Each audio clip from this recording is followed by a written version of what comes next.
Magandang San Joseño! It's Mikay here at Heartfelt Manchero 2026, located at the CSJDM River Park Esplanade. So kasama ko ngayon si Ate Pao at itatry namin ang pick-a-pop game kung saan pwede kang manalo ng food, money, at grand prize na dinner date. Good for two. O diba, send ka pa. So paano nga ba ito laruin? Siyempre magbabayad ka muna ng 50 pesos. Tapos, pwede ka na bumunot ng isang lollipop. Disclaimer lang po, 50 pesos per lollipop.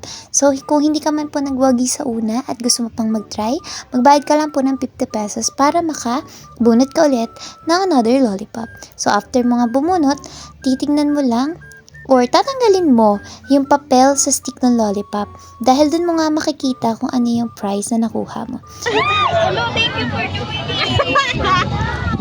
Teka, how to? Ayan. Thank you for joining! Ano ba yan?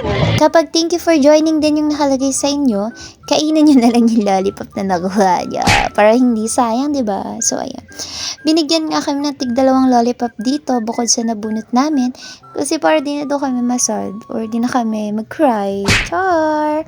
So, ayun. Punta na kayo here sa Heartfelt Manchero 2026 located sa CSJDM River Park Esplanade sa likod ng City Hall.